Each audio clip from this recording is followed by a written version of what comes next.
Hello everyone.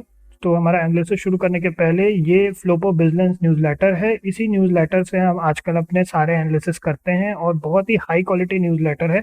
हमारे जो latest videos में जो आप डॉक्यूमेंटेशन देखते हैं वो यही लोग बनाते हैं। अगर आप लोग एफर्ट कर सकते हैं तो ज़रूर ले लीजिएगा, बहुत अच्छा न्यूज़लेटर है। इनके अपने कुछ अभी रिसेंट टाइम्स में जो हमारे पास इनकी तरफ से ये मेल पर आता है, बाय द वे इनके न्यूज़लेटर के जो डॉक्यूमेंट है ये इन्होंने बहुत अच्छा फाइनेंशियल कॉन्सेप्ट्स को एक्सप्लेन करने का डॉक्यूमेंट बना करके भेजा था। ये आपको अभी रिसेंट टाइम्स में हम एक्सप्लेन कर देंगे आगे चल करके। इससे आपको ना कोई भी कंपनी की profit and loss account, trading account, balance sheet या बोलना चाहिए पूरे फाइनेंशियल स्टेटमेंट्स को कैसे पढ़ना है, कॉन्सेप्ट्स को कैसे समझना है, वो आपको समझ में आएगा। कंपनी की हेल्थ समझ में आएगी उनको पढ़ करके, ठीक है। तो और भी चीजें ये लोग बताते हैं, रेड फ्लैग रिपोर्ट वगैरह रिलीज करते हैं। अगर आप लोग एफर्ट कर सकते हो जरूर ले लीजिएगा, ठीक है। चलिए तो फिर अपना एनालिसिस शुरू करते हैं।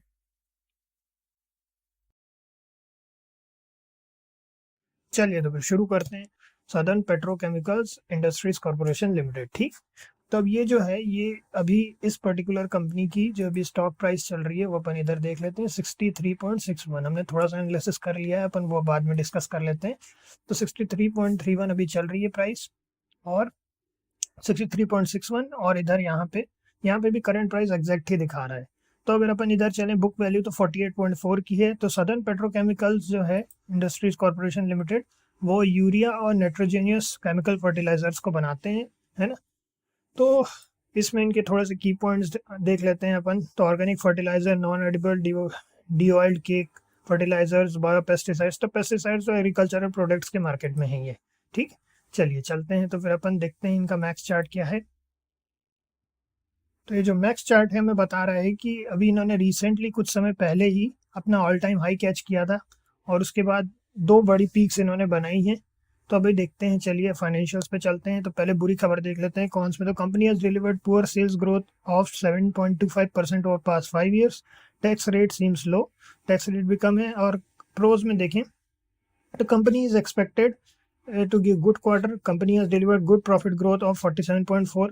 तो सेल्स ग्रोथ कम हुई है लेकिन प्रॉफिट्स बढ़े हैं इनके 47.4 CAGR जो है लास्ट 5 years में। और गुड रिटर्न ROE भी अच्छा है 28.1% का, ठीक। चलिए तो फिर देखते हैं क्वार्टरली रिजल्ट्स की बात करें तो सेल्स इनकी कम हुई है 672 से 569। एक्सपेंसेस की बात करें तो 620 से 487 कम हुए हैं। फिर ऑपरेटिंग प्रॉफिट की बात करें तो 51 से 82, ऑपरेटिंग प्रॉफिट मार्जिन परसेंटेज 8% से 14%। अदर इनकम 7 to 11 करोड़ का हो गया। इंटरेस्ट कम हुआ है, डेप्रिसिएशन उतने का उतना ही है। प्रॉफिट बिफोर टैक्स जो है वो 41 करोड़ से 78 करोड़ का हो गया, बढ़ गया है। अगर अपन टैक्स परसेंटेज की बात करें तो 38% से 34%, ठीक। अब इसके बाद में नेट प्रॉफिट की बात करें तो 21 से 51 हो गया। उसके बाद फिर अर्निंग पर शेयर की बात करें तो 1.25 करोड़ से 2.52 करोड़, ठीक। अब इसके बाद में अपन चलते हैं प्रॉफिट एंड लॉस परसेंट पे। प्रॉफिट एंड लॉस परसेंट, ये प्रॉफिट लॉस स्टेटमेंट पर। प्रॉफिट एंड लॉस स्टेटमेंट में अगर अपन देखें तो सेल्स बढ़ी है इनकी ईयर बाय ईयर बेसिस पे। अगर एक्सपेंसेस देखें तो वो भी बढ़े हैं। ऑपरेटिंग प्रॉफिट भी इनकी बढ़ी है 176 से 354 करोड़। 9% का ऑपरेटिंग प्रॉफिट मार्जिन परसेंट है, और वो बढ़कर के 13% हो गया। अदर इनकम जो है वो कम हुई है, 56 से 42 करोड़ की हो गई। इंटरेस्ट जो देखें तो 14 से 31 करोड़ का। उसके बाद में डिप्रिसिएशन उतने का उतने ही है, 44 to 44। प्रॉफिट बिफोर टैक्स जो है 174 से 321 का अच्छा खासा जंप है। उसके बाद में अगर अपन देखें 6% का 6%। अब देखिए टैक्स परसेंटेज जो लोग बता रहे थे वो यही बता रहे थे, टैक्स परसेंटेज जो है 6% मात्र चल रहा है, और यहाँ मार्च में जो है 106% का था। और अब अपन देखते हैं नेट प्रॉफिट में। तो नेट प्रॉफिट में 163 से 301 अच्छा खासा जंप है।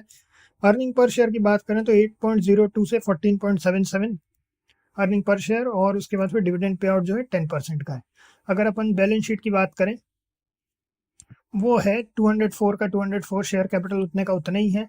फिर रिजर्व्स की बात करें तो 490 से 782। फिर बोरोइंग्स की बात करें तो वो भी बढ़ी है। फिर उसके बाद अदर लाइबिलिटीज़ की बात करें तो वो भी बढ़ी है। टोटल अगर बात करें तो 1692 से 2202 हो गया टोटल लाइबिलिटी के साइड में। उसके बाद टोटल लाइबिलिटीज़ बढ़ी है। फिक्स्ड एसेट्स की बात करें तो वो पहले कम हुए हैं, CWIP भी कम हुआ है, 2 करोड़ से 1 करोड़ का हो गया है। इन्वेस्टमेंट्स की बात करें तो वो बढ़े हैं। अदर एसेट्स की बात करें तो वो भी बढ़े हैं। ये भी इसी तरह बैलेंस हो गया। अब इंपॉर्टेंट पॉइंट कैश फ्लो को देख लेते हैं। कैश फ्लो को की अगर ओवरऑल बात करें तो -113 करोड़ का हुआ करता था, वो 31 करोड़ माइनस में है अभी भी। मगर कम किया है उन्होंने नेगेटिव को।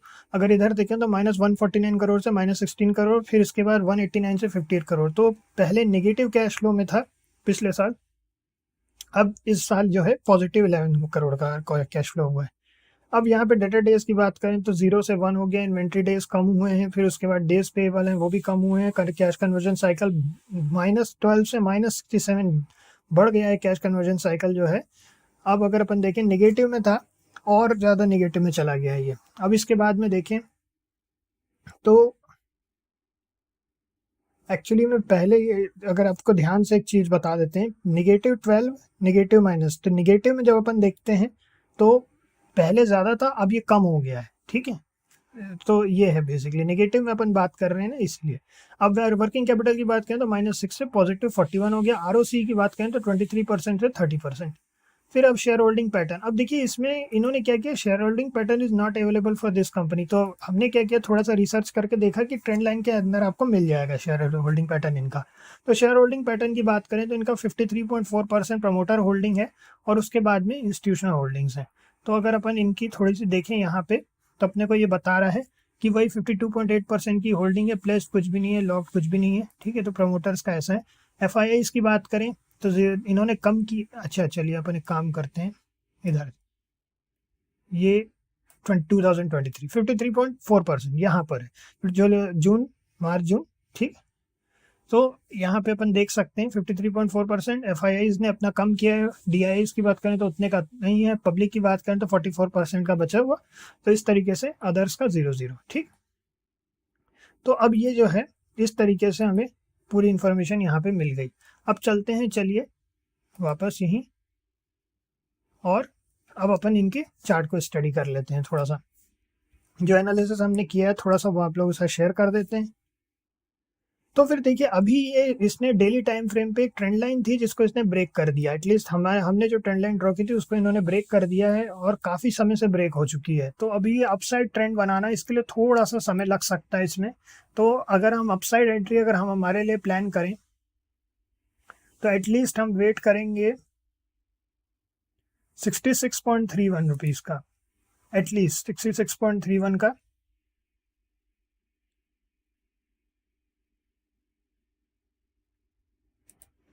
यहाँ पे हालांकि अगर आप बड़े मूव्स के लिए जाना चाहते हैं तो अभी इसमें बड़ा मूव आने के आसपास अपसाइड पर तो ज़्यादा चांसेस दिख नहीं रहे हैं, बट 66.30 एक ठीक ठाक पोजीशन है अगर ₹1 का मूवमेंट आपको अपसाइड के लिए लेना सही लगे। लेकिन ओवरऑल अभी इसने अपने डाउन साइड ट्रेजेक्ट्री दिखा रहा है, ये थोड़ा सा वेट करना पड़ सकता है। बट अगर अपसाइड पर ये वापस 74.35 को ब्रेक करता है तो ये एक अपसाइड के लिए फिर एक बार बड़ा मोमेंटम दिखा सकता है।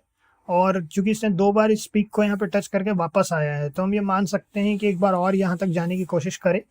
बट वही है, उसमें थोड़ा समय लग सकता है, इसीलिए थोड़ी सी क्वांटिटी लेके रखने में कोई बुराई नहीं है। 2 बार इसने ट्राई किया रिसेंट टाइम में, हो सकता है फिर से ट्राई करे। और हमेशा अपनी पोजीशन साइजिंग का तो ध्यान रखना ही है। तो 66.30 से अपसाइड अगर जाता है तो थोड़ा सा एक अपसाइड मोमेंटम मिल सकता है, थोड़ा सा ट्रेल करते हुए चलना है।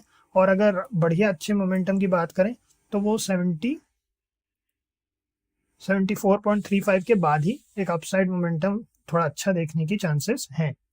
और बल्कि अगर थोड़ा सा आप और ज़्यादा सेफ एंट्री चाहते हैं तो थोड़ा सा अपन और अपसाइड पे ले सकते हैं, 75.45 तक का भी ले सकते हैं। 75.45 भी हम ले सकते हैं एंट्री।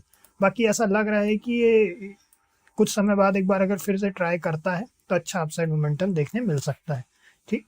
चलिए तो फिर इतना ही है इसमें, नेक्स्ट में मिलते हैं, ओके।